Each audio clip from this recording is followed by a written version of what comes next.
The U.S. forces have struck Iranian missile, drone storage sites, and coastal radar positions after it accused Tehran of attacking a cargo ship in the Strait of Hormuz.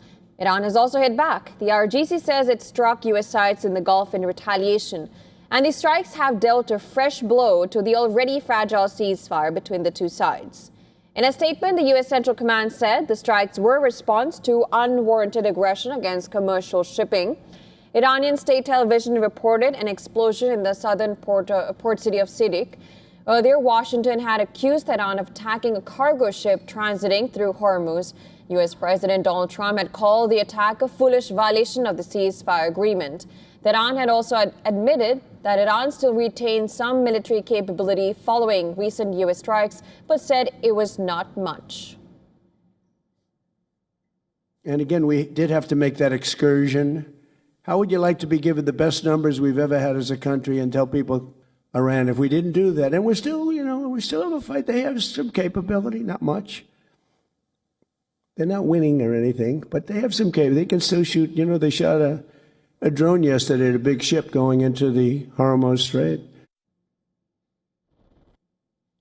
Now, ships have continued to move through Hormuz, some using a route not authorized by Tehran. According to UN Maritime Chief, about 115 vessels and 2,500 seafarers have been evacuated from the Strait of Hormuz. But evacuation was paused after the attack on the cargo ship. Now, Iran has warned vessels not to enter or leave the Gulf through the Strait of Hormuz without permission. These strikes have triggered a fresh war words between the two sides. Ibrahim Azizi, head of Iran's Parliamentary National Security Commission, said these strikes show that the U.S. president is not committed to negotiations and a ceasefire. Now, U.S. Vice President J.D. Vance hit back. In a post on X, Vance wrote that if Iran has disagreements about how the MOU is being applied, they can pick up the phone, but violence will be met with violence. Now, separately, Iranian President Masoud Pezeshkian attended an morning ceremony ahead of Ashura, one of the most important days on the Shiite Muslim calendar. Footage shared by Iranian media showed Pezeshkian participating in the event, which is a precursor to Ashura.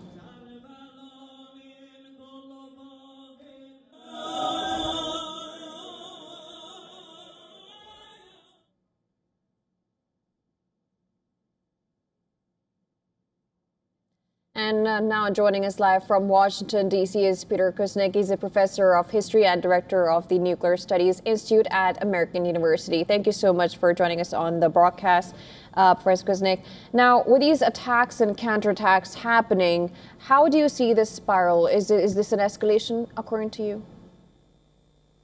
It just shows how fragile this agreement is right now. There are so many ways that this can be subverted or blown up. The Israelis have veto power over it.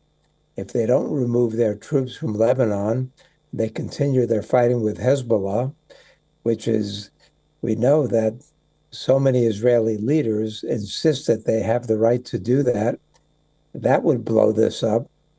The tension between Iran and the U.S. directly, whether it's over the Strait of Hormuz or other conditions, there's very little agreement. The memorandum of understanding that they concluded is very vague on most of these issues. The Iranians insist that they have the right to control traffic through the Strait of Hormuz. The United States, on the other hand, insists that they have the right to control traffic.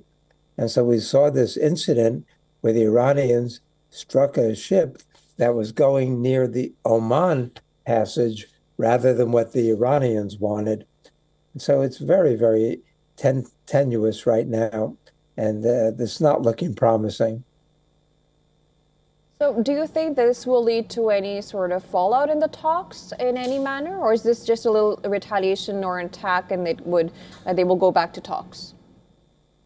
Well, this incident is only a slight influence in terms of the possibility of breaking it up. But there's so little trust. The Americans don't trust the Iranians. The Iranians have good reason not to trust the Americans. And that goes back to 1953 when the CIA overthrew the very popular government in Iran. And then more recently, the US and Israel have attacked twice during the negotiations. And so neither side trusts the other. And then you've got a lot of pressure inside the United States from within Trump's own party, who see the agreement that he struck as a complete abject surrender. So they're very angry. They're putting a lot of pressure on Trump right now.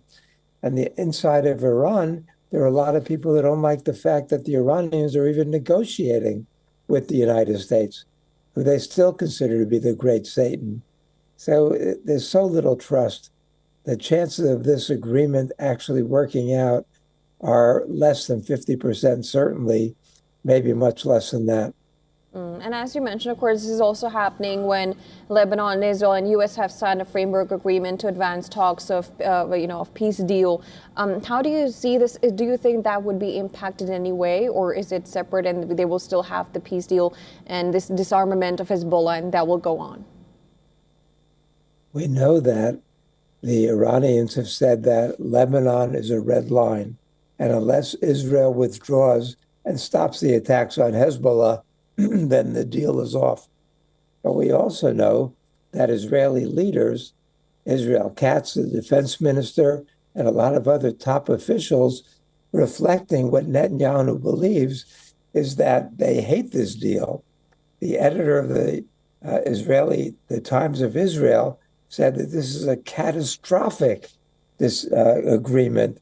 It's a catastrophic capitulation, were his words. We're getting that sentiment from a lot of Israeli leaders. They hate the agreement that Trump signed.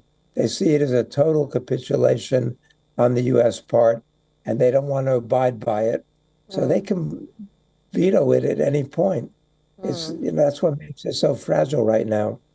Right. And as you mentioned, of course, it is fragile, and it looks like these strikes are not helping either. But we'll have to wait and see how that pans out and see if there is any retaliation from either side and if the peace talks do continue. Of course, that's something everyone hopes for. Thank you so much, Professor, for joining us on the broadcast. Appreciate it. My pleasure.